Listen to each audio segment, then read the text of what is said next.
All right, Elijah, there was a massive clash in Kansas City involving the Buffalo Bills. Josh Allen, Patrick Mahomes, obviously drawing all the headlines.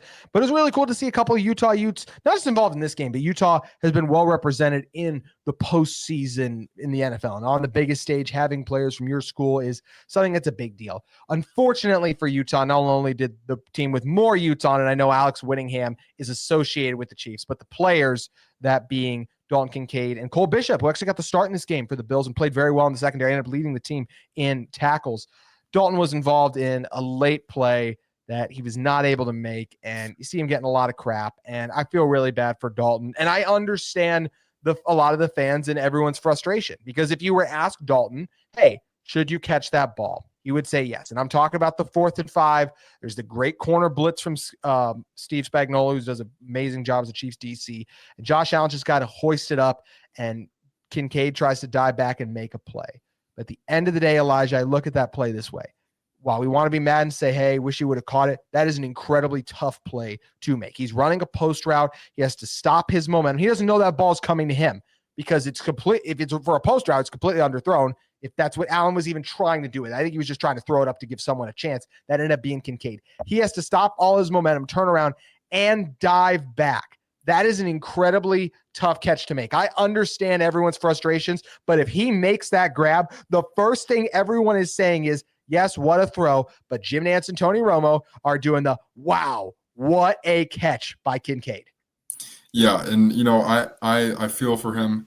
I feel for all the Bills fans out there, especially because it'd have been really cool to see them in the Super Bowl and get a chance to finally redeem themselves in the big game. And having the Utah connection only adds to it, as a whole other fan base to it. But I feel for Kincaid. I really do. I think he had a relatively down year, as we were talking about before the podcast. In 2 touchdowns and not even reaching the 500-yard mark, and arguably on paper is the best receiver on the team. And so, that's already kind of lingering on his mind, especially after such an impressive rookie season. And so you go into the biggest game of his career to date, and you're kind of not making the impact that you want to make or that you can make, and then you have the chance to make that play, and it's right in your fingertips and you miss it. And so, but I don't necessarily blame it on him. Obviously, it hit him in the arms, so if you're going off that logic, you're like, he should have caught it.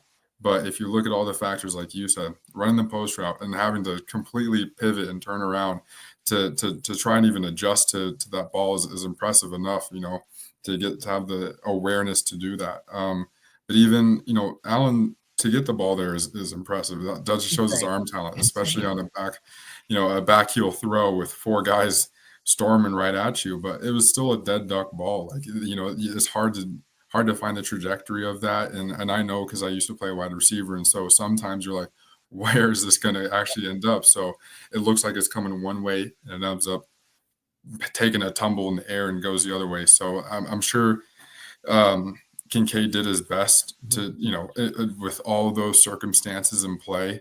And I mean, I don't think any of the teammates are going to blame him for that. Obviously, some fans they've already defended him, I think. Huh?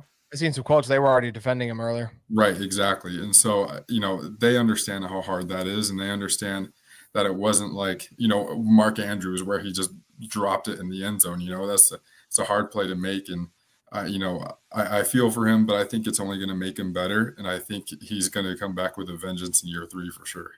I will too. And I mean, he had over 600 yards his rookie year. For him to be under 500, it's surprising. He never had more than 60 receiving yards in a game this last year. And like you said, Elijah, I know they traded for Amari Cooper, but he's not himself. And a lot of that was Keon Coleman being a rookie. Like, I thought this was going to be Dalton Kincaid, leading receiver, leading pass catcher of the Buffalo Bills. And that's not what it ended up being. Dalton didn't have the type of year he wanted to. And like we also mentioned, if you ask Dalton, and I agree, should he have made the catch? Yes.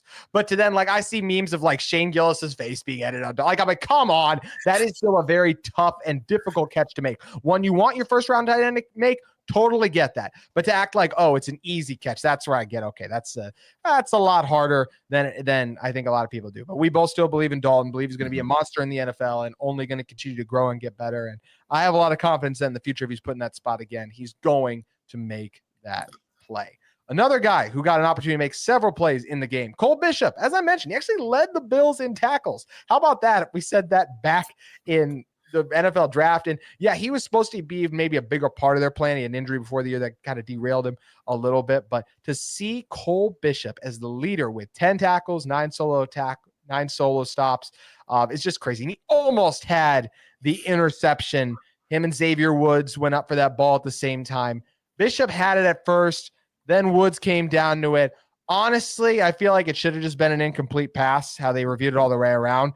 But I actually feel like you could have made an argument. If you're going to uphold the pass for anything, you could definitely make an argument that Bishop, when his knee touches, had a little more grasp of the ball to me than maybe Worthy did. It was very close and tight. I think it should have gone incomplete, but I thought Cole played a really good game. He was all over the field, flying around, breaking things up. We mentioned the 10 tackles already too. That is hard. Patrick Mahomes, Marquise Hollywood Brown, DeAndre Hopkins, Juju Smith-Schuster, Travis Kelce. I understand not all of those guys are what they used to be, but those are still gamers, and that's a lot of offensive firepower led by Mahomes and Andy Reid that they can throw at you. I thought Bishop looked like he belonged on that field. I think he's going to be a Buffalo favorite for a long time to come.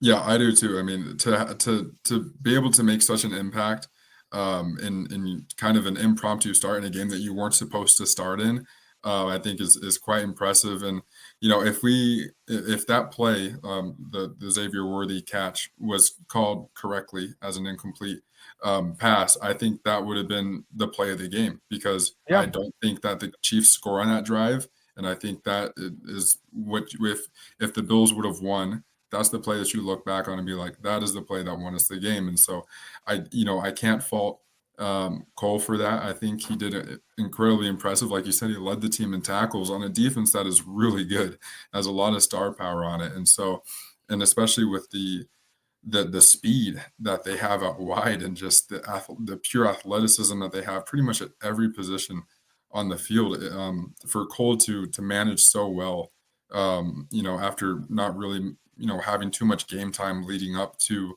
such an important game. I think he did Utah proud. I think he did Scally proud, because I know Scally was at the game, so that's super cool. Yeah, it was cool. And so I think both of these guys, I think they're going to be massive pieces of the Buffalo puzzle for years to come. And maybe they're not going to be the last Utes to make an impact in Buffalo, but they're sure going to lead the way for a very long time for the university in the NFL. This is a really good year for Utes in the NFL to me. Devon Vele surprising a lot of people with his production on the Broncos. Garrett Bowles helping Denver with their turnaround on offense. Jalen Johnson being the elite corner. He is still one of the best in the NFL. Zach Moss got off to a decent start with the Bengals, kind of had an injury, and then I don't think he was able to finish out the year there too. Julian Blackmon continues to be just a professional and a really solid safety over in Indianapolis too. Oh, I'm sure I'm missing some. Satawa Laumea got some reps at the end of the year for the Seahawks. You get Sione Ibaki was a contributor on special teams a little bit. Clark Phillips, thank you, for Atlanta all year long too. And as I mentioned, I'm sure there's another one. Tim Patrick helping Detroit on their run too. That's a lot of Utes in the NFL showing out, helping their team succeed. And when those guys are making plays, when they're on Sunday Night Football, they get to say they're from the University of Utah, and that is great for the university as well. Utah has done a really good job helping and developing players reach the NFL level, and it's something that's going to continue. They're going to have several guys taken in the NFL draft. I had a show with Porter Larson last week. I think we said 5 right now I expect to get drafted at the minimum, and I think even a couple other guys are going to have a chance. So excited to see where it ends up for Utah on this, Elijah. Yeah, and we have a Utah legend in the Super Bowl, Britton Covey. That's right. Yes, he was one that totally slipped. Is he still returning punts for them? No, I think Cooper DeJean is. Yes, you're right. Yeah, but hopefully he gets some reps in the Super Bowl. Hey, just happy if he could get a Super Bowl ring, that'd be so cool. Right. That would be so cool too. Either way, hey, Alex Whittingham gets another Super Bowl ring, or Britton Covey gets one too. So either way, a Ute gets one, or someone with a Utah connection in one way or another. That's going to do it for today's Locked On Utes. We'll be back talking the latest in Utah football and Utah athletics tomorrow.